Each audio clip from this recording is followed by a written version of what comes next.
Alhamdulillah. Pertama dan utama sekali, marilah kita ucapkan puji dan syukur kehadirat Allah Subhanahu Wa Taala, yang mana berkat rahmat dan karunia-Nya kita dapat berkumpul di kelas yang kita cintai ini. Salawat beriring salam tak lupa pula kita hadiahkan kepada junjungan kita, yakni Nabi Muhammad SAW, dengan hantaran kata Allahumma sholli ala Muhammad wa ala ali Muhammad.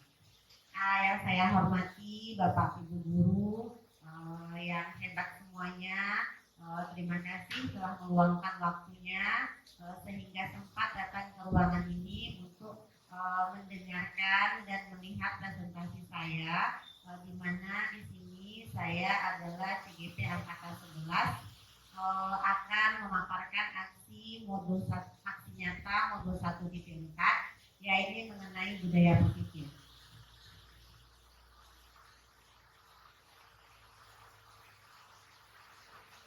Oke, baiklah Bapak Ibu semua, budaya positif itu sendiri dibagi menjadi 6, yaitu ada disiplin positif, motivasi, hukuman dan penghargaan, serta keyakinan kelas, 5 kebutuhan dasar manusia, 5 posisi kontrol, dan segitiga restitusi. Baiklah, pada poin 1 ini kita akan membahas yang pertama, yaitu budaya positif, yakni disiplin positif.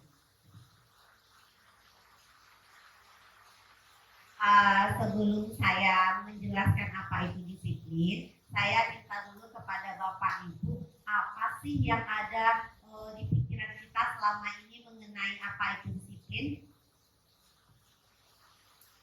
Silakan Bapak Ibu mengeluarkan pendapatnya.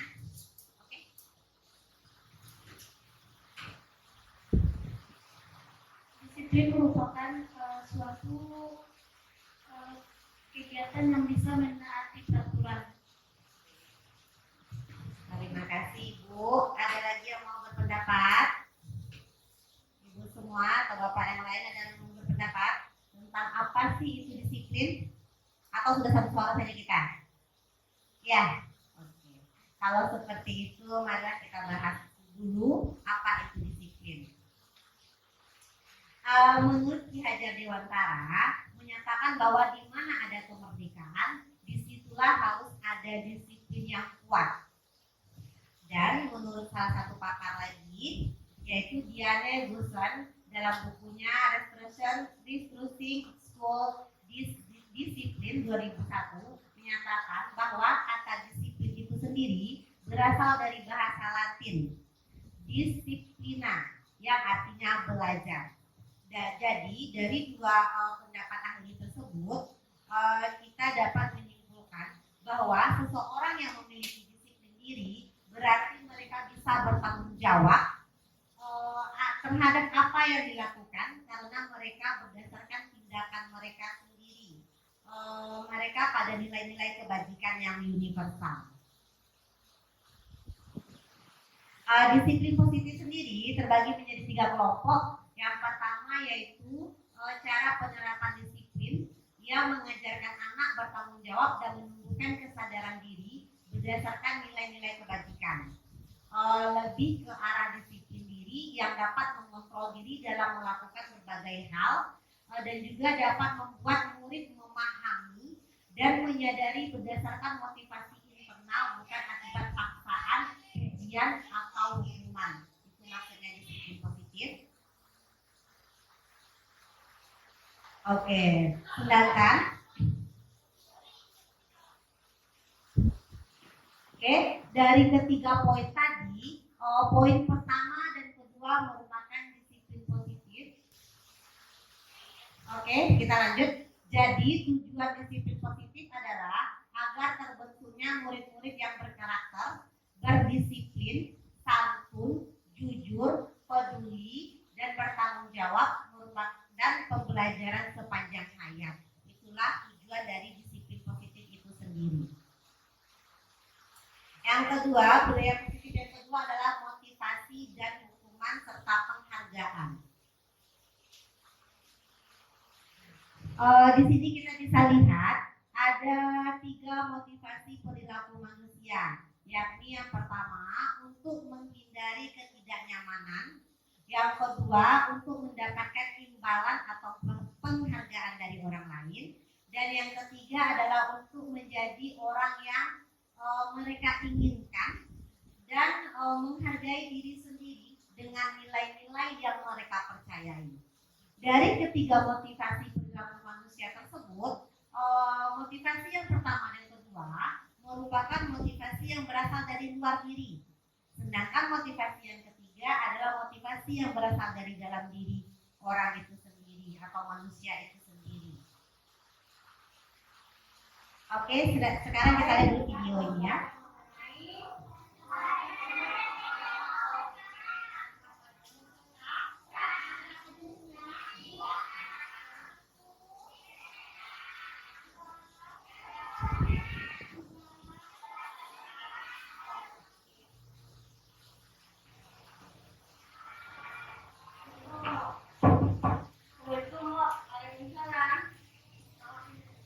Udah jam berapa ini, Bema? Kenapa kamu datang? Sepatunya mana? Sekarang kamu ke lapangan. Tarik di sini.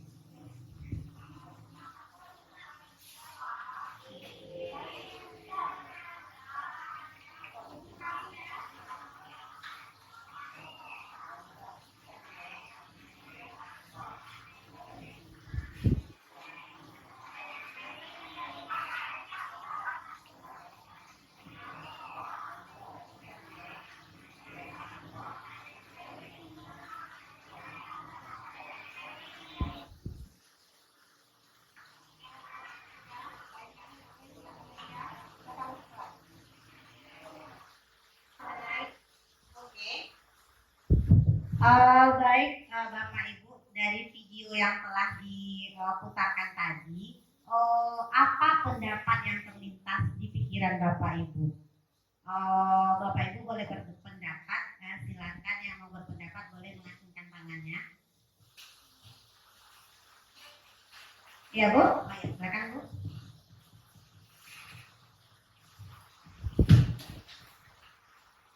Baik, dari penjelasan video tadi, dalam memberikan hukuman terhadap anak itu membuat anak berdisiplin waktu biar dia tidak terlambat lagi datang ke sekolah.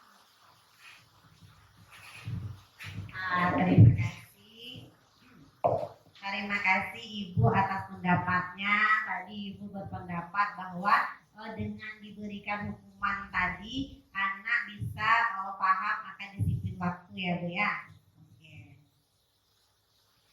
Sekarang saya punya tabel. Coba kita pilih mana yang hukuman atau konsekuensi. Untuk yang pertama, mencatat 100 kali di dalam buku kalimat saya tidak akan terlambat lagi karena terlambat ke sekolah. Menurut Bapak Ibu itu suatu hukuman atau konsekuensi?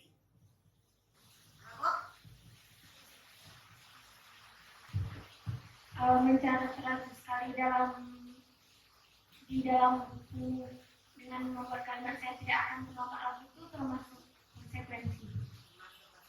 Oke, terima kasih.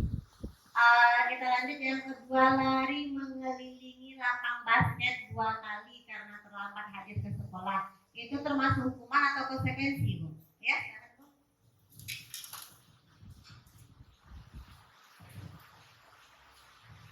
Lari mengelilingi lapangan basket 2 kali karena terlambat hadir di sekolah itu termasuk hukuman. Ya. Oke, baik, kita lanjut membersihkan coretan yang dibuatnya di meja tulis. Ya, boleh Bu? Membersihkan coretan yang dibuatnya di meja tulis termasuk konsekuensi karena anak yang melakukannya berkonsekuensi untuk membersihkannya kembali. Terima kasih Ibu. Kita lanjut lagi, murid diminta untuk push up 15 kali karena tidak menggunakan masker ke sekolah. Itu termasuk apa Ibu? Apa Bu? Hukuman. Oke. menggantikan kertas tugas teman yang telah dicoret konsekuensi. Berarti kita sudah paham ya. Berarti di nomor 1 itu termasuk hukuman. Yang bagian nomor 2 termasuk hukuman juga. Yang nomor 3 termasuk konsekuensi. Nomor 4 hukuman. Dan yang terakhir termasuk konsekuensi. Oke. Sekarang kita akan membahas mengenai apa itu hukuman, konsekuensi, dan restitusi. Nah, di sini mana ada identitas gagal dan identitas sukses. Ternyata hukuman itu sendiri termasuk pada dampak identitas gagal.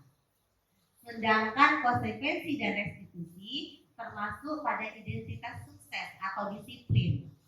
Di mana hukuman akan berdampak pada murid merasa marah, bersalah, rendah diri, dan mengasingkan diri. Dan mereka tiba-tiba tidak diharapkan atau suka melukai. Di mana juga hukuman itu dibuat oleh guru dan menyakitkan. Guru menjalani konsekuensi dengan menyalahkan, mengkritik, menyindir, dan merendahkan. Sedangkan konsekuensi adalah anak kehilangan hak, waktu jeda diri sendiri, dan penahanan. Sudah diketahui dan masuk akal. Konsekuensi sendiri dibuat oleh guru dan murid. Konsekuensi membantu guru menyatakan peraturan, melakukan peringatan, dan menerapkan konsekuensi. Sedangkan restitusi adalah murid tidak kehilangan waktu, namun bersemangat untuk memperbaiki dirinya. Berupa undangan untuk mengadakan restitusi dibuat oleh murid, menguatkan. Guru menyebutkan keyakinan kelas, membimbing kerangka acuan, berpikir restitusi murid atau anak.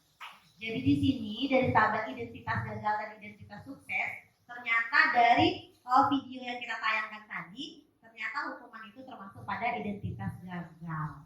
Kita lanjut pada pemahaman selanjutnya.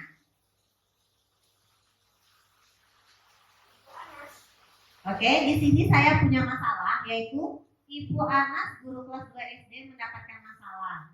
Murid-muridnya tidak bisa tertib berdiri antri di depan pintu kelas dan selalu berebutan masuk kelas, ke dalam kelas setelah jam istirahat usai. Ini tentunya sangat mengganggu proses pembelajaran di mana kelas tidak dapat mulai tepat waktu karena Ibu Anas sibuk menenangkan murid-muridnya untuk cukup dalam waktu yang cukup lama. Akhirnya Bu Anas berpikir cepat dan mengandalkan stiker bintang. Setiap murid-murid yang akan masuk kelas usai jam istirahat, Bu Anas akan mengiming-imingi murid-muridnya dengan stiker bintang. Siapa yang dapat berdiri lurus dan berbaris rapi, antri di depan pintu, dapat bintang dari Bu Anas. Sebagian besar murid-muridnya menyambut tantangan tersebut dan langsung berdiri rapi di depan pintu agar mendapatkan stiker bintang. Hal ini terus dilakukan Bu Anas selama beberapa minggu karena cukup berhasil membuat murid-muridnya berdiri rapi antri di depan pintu. Sampai pada suatu saat Bu Anas sakit dan terpaksa digantikan oleh Pak Heru. Pak Heru tidak mengetahui tentang stiker bintang dan benar saja pada saat mau masuk ke kelas usai jam istirahat, murid-murid kelas 2 kembali berebutan masuk kelas. Apa yang terjadi dan mengapa? Saya mau minta pendapat Ibu, salah satu Ibu. Boleh berpendapat Ibu?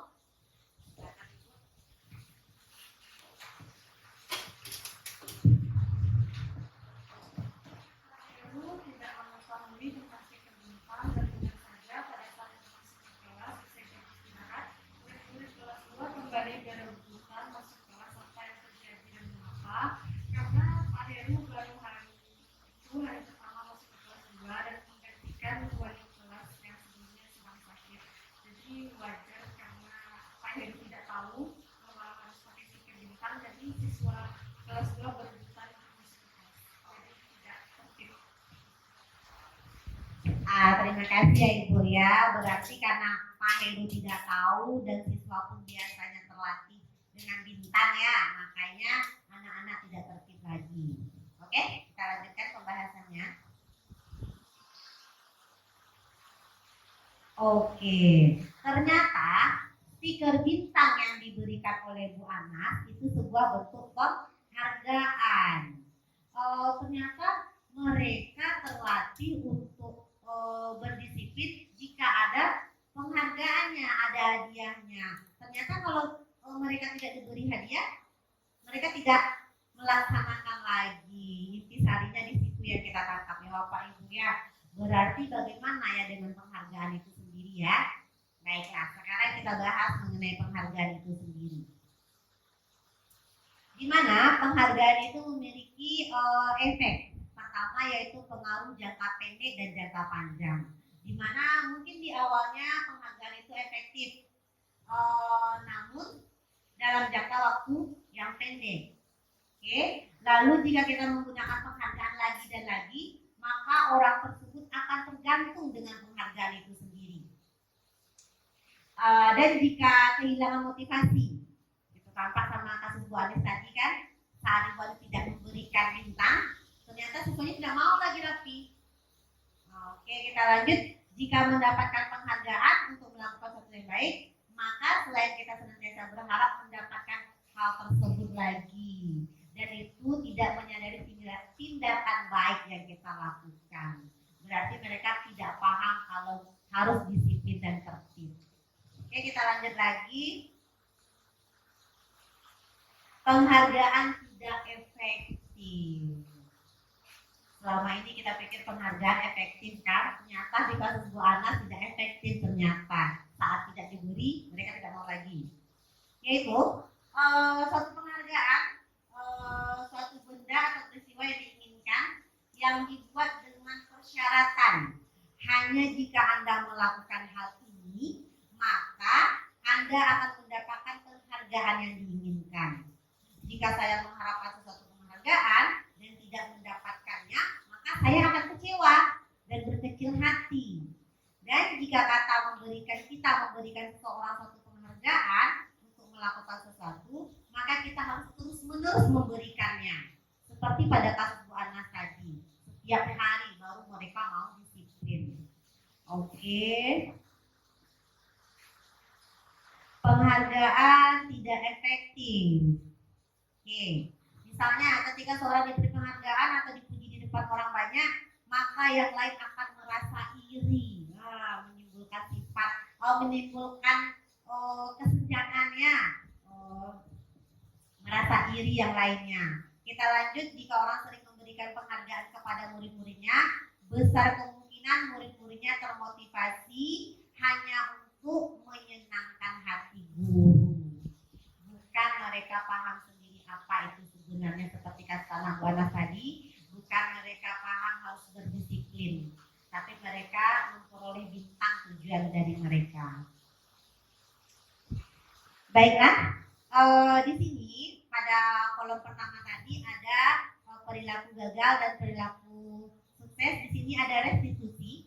Restitusi membantu murid menjadi lebih memiliki tujuan, disiplin positif, dan memulihkan sifat dirinya setelah berbuat salah. Di mana restitusi itu sendiri bukan untuk menebus kesalahan, namun untuk belajar dari kesalahan yang telah dibuat. Restitusi memperbaiki hubungan. Restitusi adalah tawaran, bukan paksaan. Restitusi menuntun untuk melihat ke dalam diri. Restitusi mencari kebutuhan dasar yang mendasari suatu tindakan. Restitusi berfokus pada karakter bukan pada tindakan. Serta restitusi menguatkan. Restitusi mengembalikan murid kepada yang berbuat salah pada kelompoknya sendiri. Oke, ini budaya positif selanjutnya yaitu keyakinan kelas.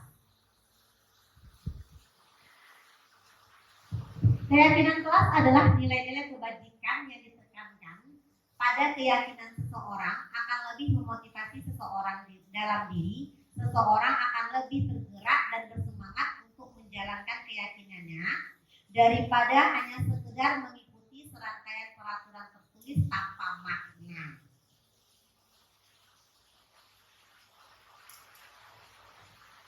Oke, saya mau tanya. Kalau di kelas Bapak Ibu ada keyakinan kelas atau peraturan kelas?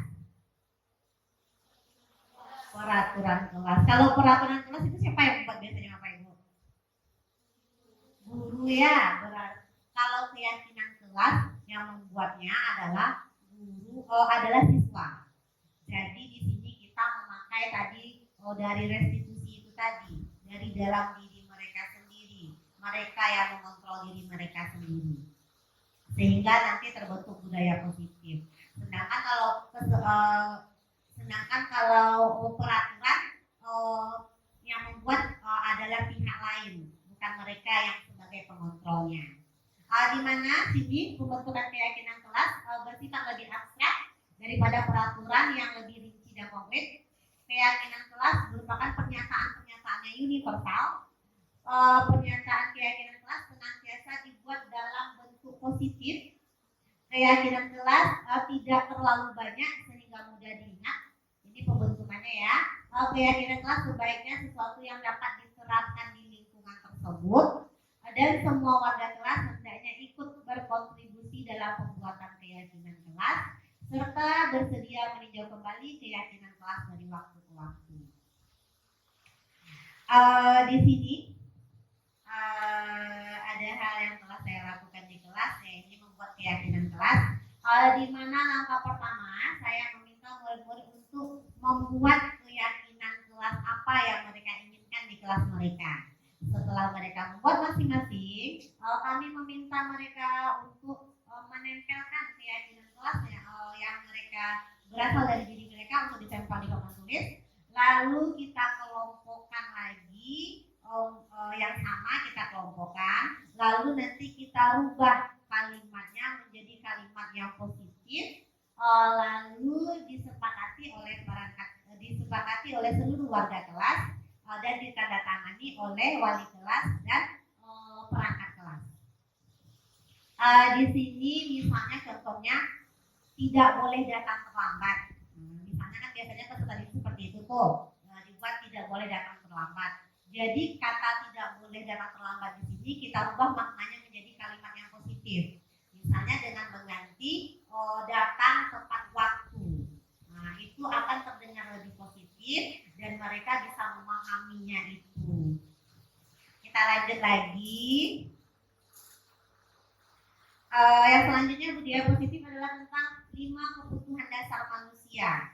Ternyata sebagai manusia kita memiliki 5 kebutuhan dasar, dan kelima kebutuhan dasar yang kita miliki, yang ada itu harus kita miliki. Di mana kebutuhan dasar itu sendiri adalah penguasaan, kasih sayang dan rasa diterima, kebebasan, kesenangan, dan bertahan hidup. Semuanya harus mereka miliki, tidak boleh ada yang kosong dari mereka. Begitu juga kita untuk menjadi manusia seutuhnya. Oke, kita lanjut. Budaya positif selanjutnya yaitu posisi kontrol guru. Oke, di mana posisi kontrol guru ini ada 5 jenis, yaitu sebagai penghukum, pembuat rasa bersalah, sebagai teman, sebagai pemantau, dan sebagai manajer. Oke, dari kelima posisi kontrol tadi, sebagai guru kita diharapkan mampu dan harus menetapkan posisi kontrol manajer, di mana di sini guru berbuat sesuatu bersama murid, mempersilahkan murid bertanggung jawab atas perilaku dan mendukung murid agar dapat menemukan solusi atas permasalahannya sendiri. Dan juga posisi manajer mengacu pada restitusi yang dapat menjadikan murid sebagai manajer bagi dirinya sendiri, sehingga tercipta identitas positif atau berhasil pada diri murid itu sendiri. Oke, kita lanjut pada segitiga restitusi.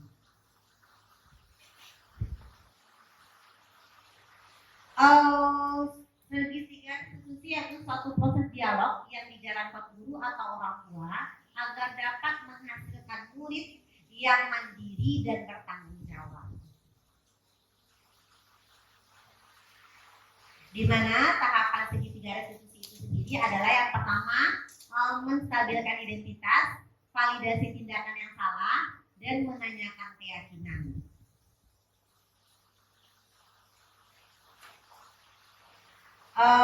Oke, tahapan pertama yaitu segitiga restitusi menstabilkan identitas, di mana ini berdasarkan pada prinsip membuat kesalahan adalah bagian dari proses pembelajaran, menggeser identitas gagal ke identitas sukses.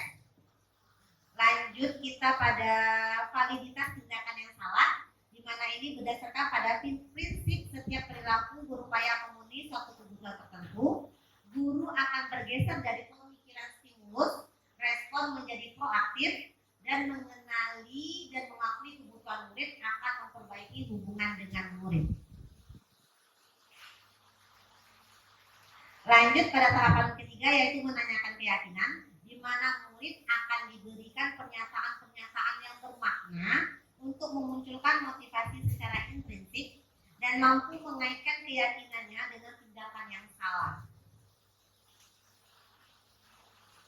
Kemarin kita telah belajar mengenai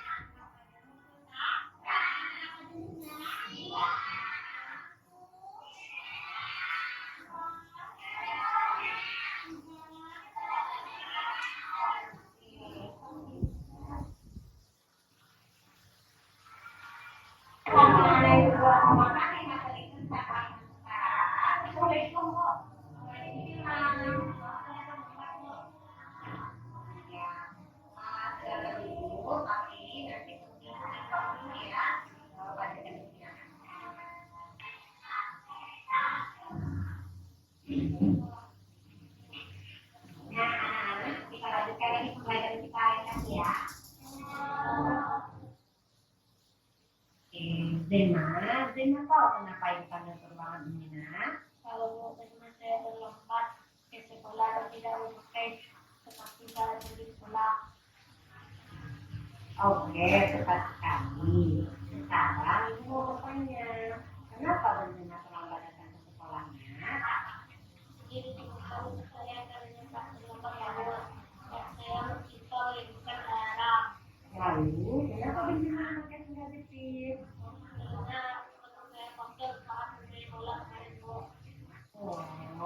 Alhamdulillah, Zena mengakui kesalahan yang telah Zena perbuat. Orang yang hebat adalah orang yang belajar dari kesalahannya. Menurut Zena, dari keyakinan kelas yang telah kita sepakati, keyakinan mana lagi yang perlu ditingkatkan? Menghargai diri, komitmen.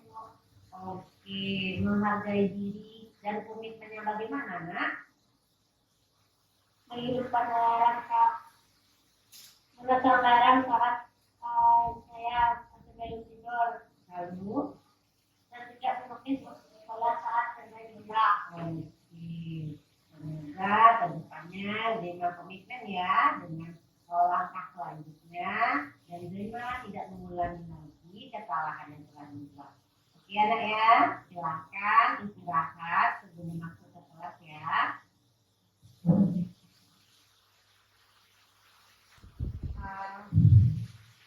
Baik Bapak Ibu, dari kasus tadi kita lihat yang pertama tadi ada video pertama, yaitu di mana guru menyuruh siswanya untuk lari keliling lapangan. Apa yang nampak pada video yang kedua sama Bapak Ibu? Boleh diberikan pendapatnya? Silakan.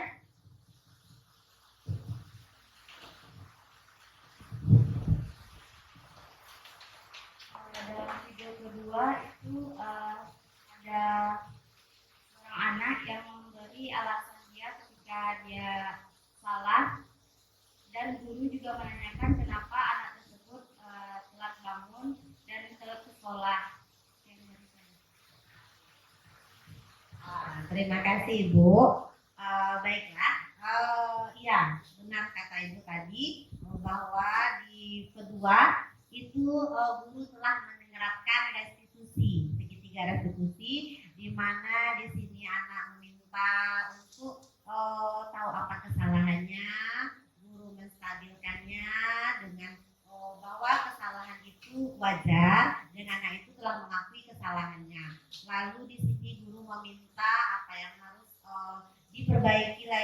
dan anak pun telah menjawab. Di sana nampak tindakan-tindakan restitusi yang telah dilakukan oleh guru. Nah, kita sebagai guru sebaiknya berperan seperti itu, bukan sebagai penghukum yang seperti banyak kita lihat pada saat ini. Baiklah, di sini saya punya kasus lagi, di mana Ibu Dani sedang menjelaskan pelajaran bahasa Inggris di papan tulis, namun beliau memperhatikan Fajar malah tidur-tiduran dan tanpa acuh tak acuh pada pembelajaran. Fajar coba jawab pertanyaan nomor 3, maju ke depan dan jelaskan di papan tulis. Fajar pun tanpa malas-malasan maju ke depan, dan sampai di depan papan tulis, Fajar hanya diam terpaku sambil memegang buku bahasa Inggrisnya dan memainkan spidol di tangannya. Ayo Fajar, makanya jangan tidur-tiduran, lain kali perhatikan. Sudah sana duduk kembali. Kira-kira siapa yang bisa menjawab? Fajar pun kembali duduk di bangkunya. Hal seperti ini sudah sering terjadi pada Fajar, seperti tidak memperhatikan, acuh tak acuh, dan nilai-nilainya pun tidak terlalu baik untuk pelajaran bahasa Inggris. Pada saat ditegur oleh Ibu Dani, Fajar hanya menjawab tidak tahu Bu. Ibu Dani pun menjawab diri, gimana kamu Fajar, kamu tidak kasihan sama ibu ya? Ibu sudah capek-capek mengajarkan kamu. Tidak kasihan sama ibu, dan Fajar pun diam membisu.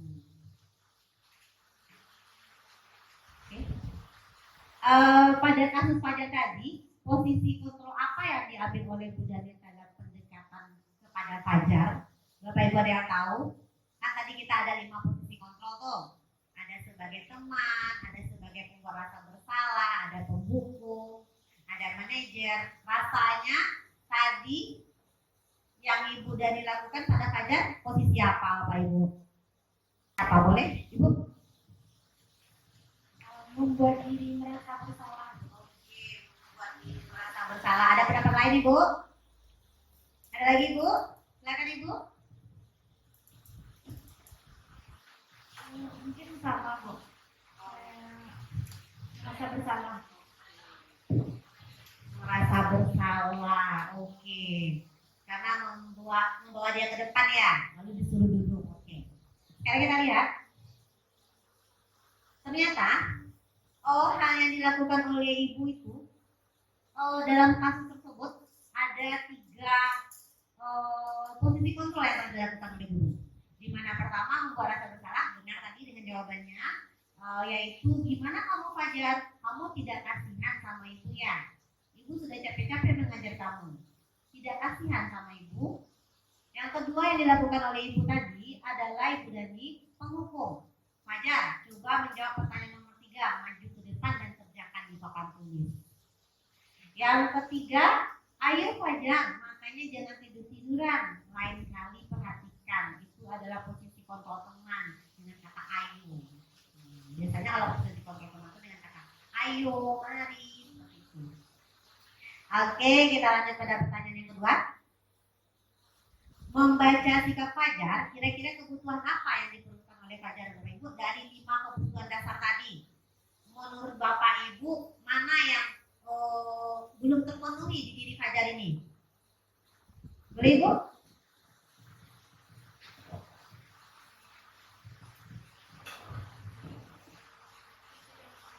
Ada 5 tadi, ada apa tadi? Kasih sayang, ada bermedadu, bela diri, ada apa tadi?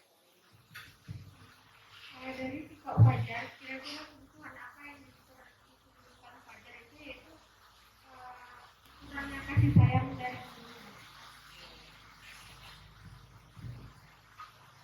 Baik, terima kasih. Tadi Ibu menjawab tentang rasa kasih sayang. Kita lihat jawabannya ya. Oh iya, ternyata dari kasus Fajar tadi kebutuhan yang perlu dipenuhi oleh Fajar adalah rasa kasih sayang. Fajar merasa belum menjadi bagian dari kelompoknya. Oke, kita lanjut. Ada yang ketiga. Bila mana posisi Dani sebagai pemantau, apa yang dilakukan?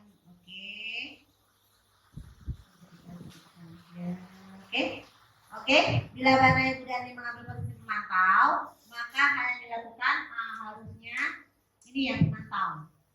Oke. Sekian presentasi dari saya. Saya mau pendapat dari Bapak Ibu setelah presentasi yang saya tampilkan ini. Apa hal yang menarik yang ternyata selama ini menjadi suatu hal yang rancu bagi Bapak Ibu? Saya mohon pendapatnya, boleh mengacungkan tangan bagi yang mau berpendapat.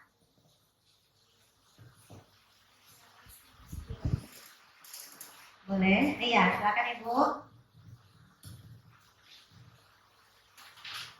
Terima kasih Bu dengan penjelasan yang telah Ibu berikan tadi. Bagi saya sendiri, saya sudah memahami apa itu restitusi, karena yang biasanya yang kita ketahui itu cuma hukuman kepada anak. Sedangkan restitusi merupakan hal yang perlu dan penting juga kita berikan kepada anak.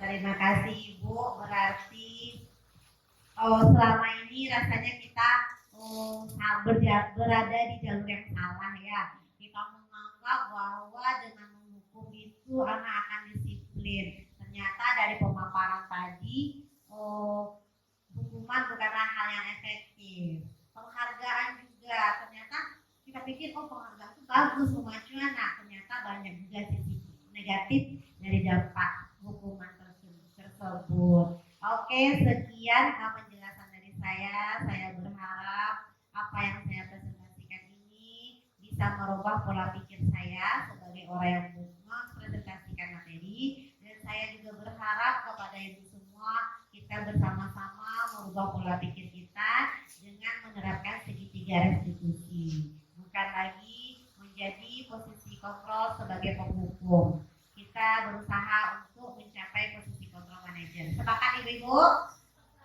Nah, saya akhiri dengan wassalamualaikum warahmatullahi wabarakatuh.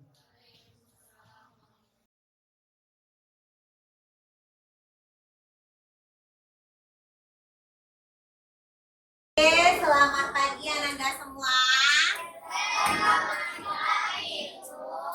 Oke, bagaimana kabarnya hari ini?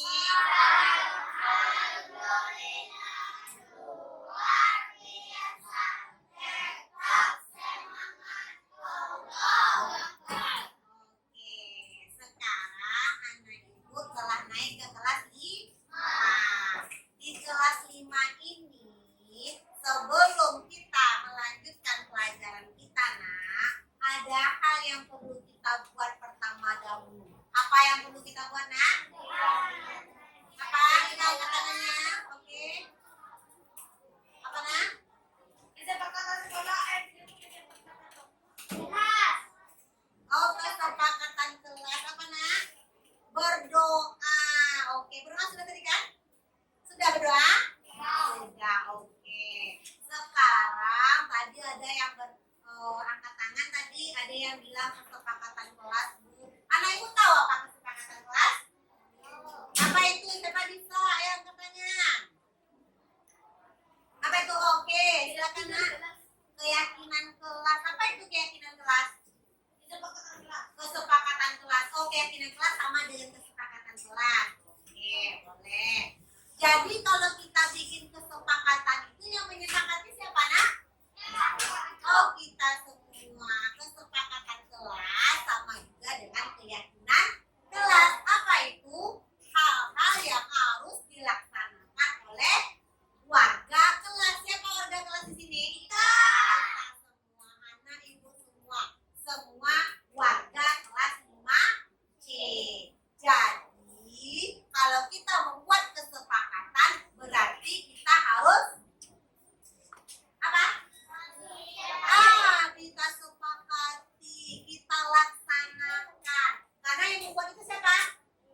pembelajaran.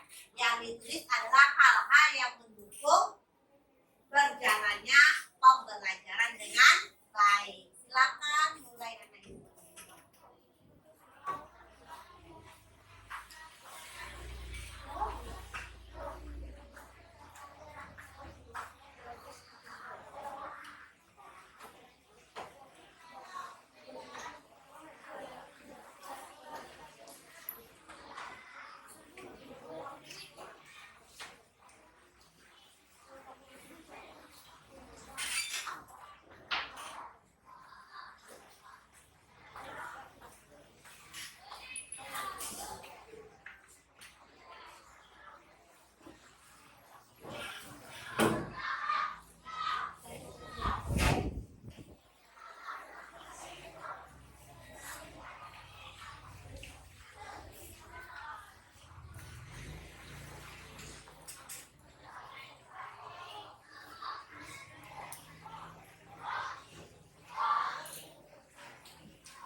dua orang ke depan menempelkan keyakinan kelas yang ingin anak ibu sepakati. Oke?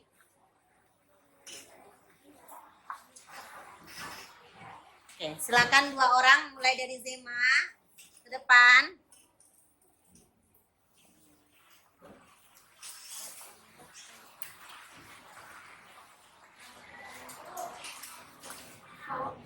Ya, boleh.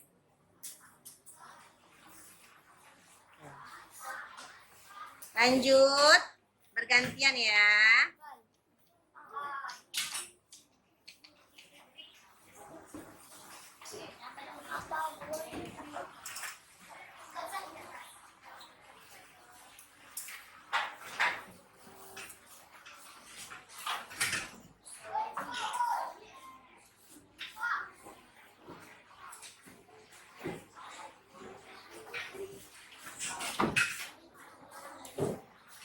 Oke, silakan selanjutnya.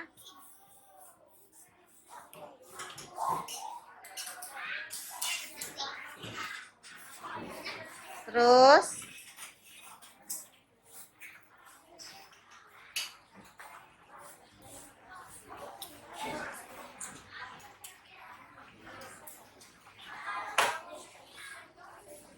lagi.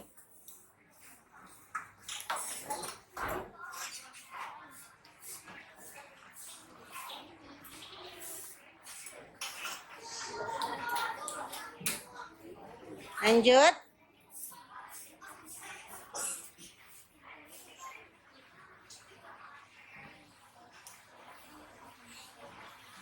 Silakan.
Baik, di sini semuanya sudah menempel kan, Nak? Sudah menempel kan? Oke, berarti ada 25 lembar pendapat yang anak ibu ingin sepakati sebagai keyakinan kelas. Sekarang kita bahas dulu ya, satu persatu ya.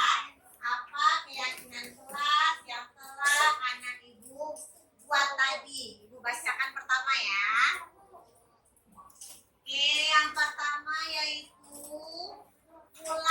pulangnya lebih cepat. Oke, berarti pulang ya. Sama,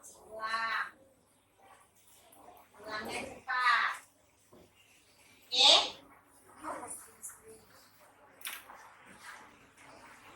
Ada lagi di sini belajar, bersenang-senang dan bermain. Oke.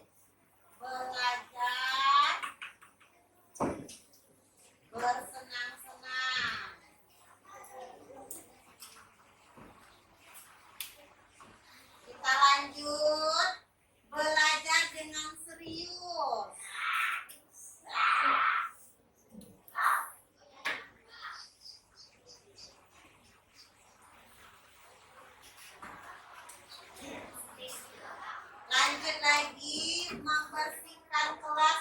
sesuai jadwal piket.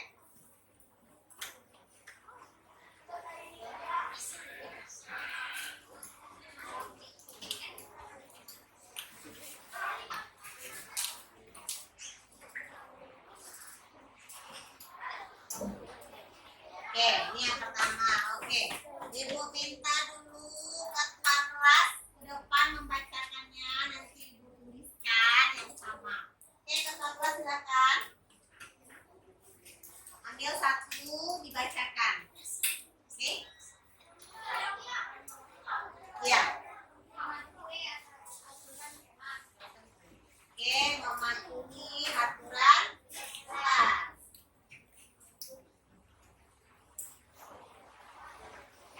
Lanjut.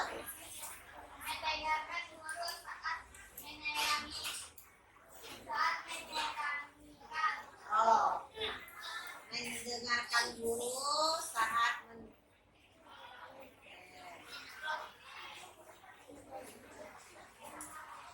saat belajar. Lanjut.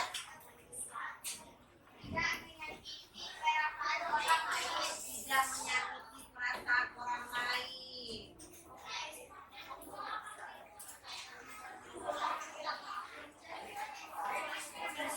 Lanjut. Sama ya. Lanjut. Ambil satu lagi. Yang sudah kasih di dulu. Oke. Lanjut. Ambil satu lagi. Ambil satu lagi. Oke. Ya. Yang lain disimak ya nak. Oke. Oh, disiplin. Oke, lanjut.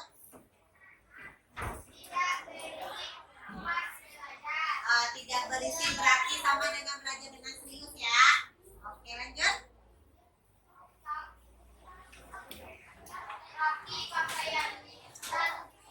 Oh, rapi berpakaian. Oke, dari sisi juga ya. Yang bilang rapi berpakaian.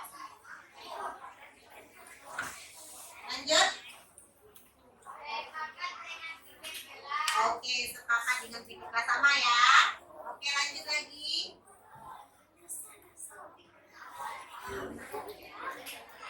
Oh, anak ibu yang lain, bantu simak ya nak ya. Kan ini untuk kelas kita selama tahun depan. Oke, lanjut. Kelas bersih dari sampah. Oke, lanjut. Oh, bersih. Kelas 5S. Oke, lanjut. Tidak saling bertengkar. Ada masuk tadi sama sana ya. Oke, lanjut. Menjaga perasaan teman sudah masuk tadi ya. Saling.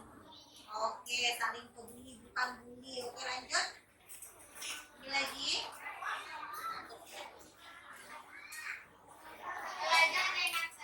Belajar dengan tertib sudah ada tadi ya nak ya. Sudah. Ya, oke, lanjut. Disiplin tepat waktu sudah ada. Sudah ada tadi.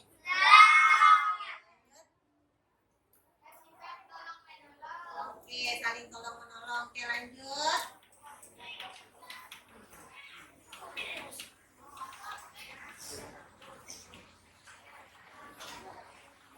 Oke, lanjut. Pulang cepat. Lanjut. Sudah ada tadi. Belajar sambil bermain sudah ada. Tidak marah-marah. Siapa yang tidak marah-marah? Oh, ibu. Ini tidak marah-marah.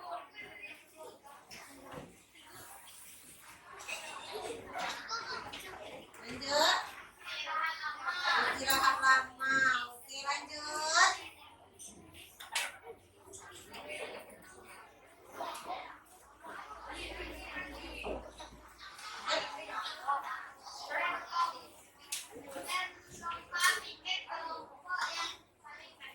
Oke, lomba bikin kelompok. Itu dosennya tadi ya.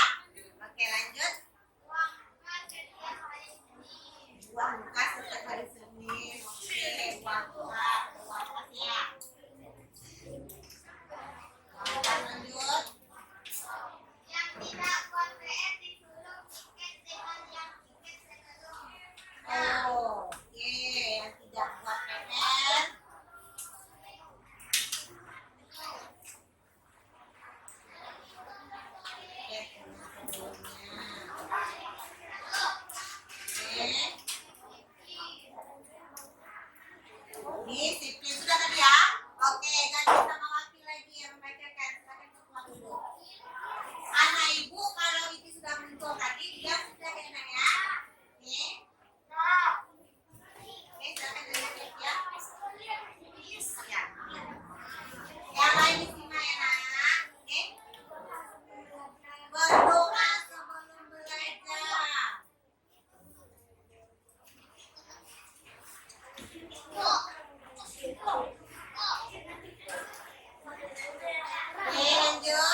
Oke?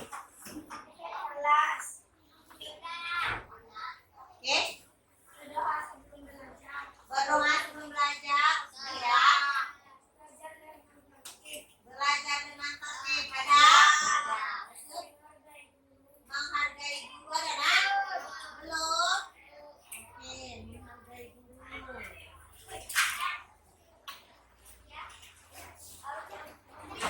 Lanjut.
Oke, sampai di sini sudah ya, Bang ya.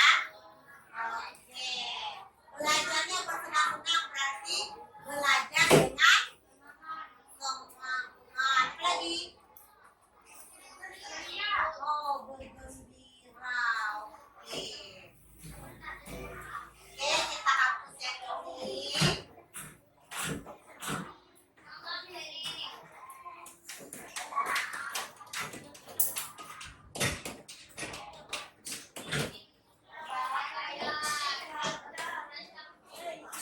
Biasanya dia bertiga dan satu ya. Tentang berdoa ya. Kita jadikan itu poin pertama ya. Berdoa sebelum dan sesudah.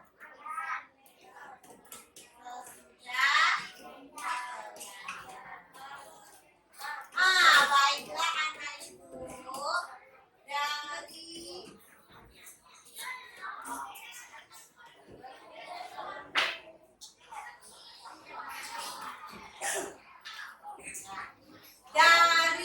sekian banyak pendapat anak ibu tadi sudah kita satukan dan kita rubah menjadi kalimat yang lebih baik didengar dan yang lebih positif. Sekarang muncullah ada 5 keyakinan kelas.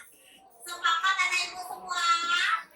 Oke, ibu minta ketua sudah tadi ya, wakil sudah, bendahara membacakan dengan lantang keyakinan kelas kita. Ayo. Kelas ya. Yang lain simak ya nak. Keyakinan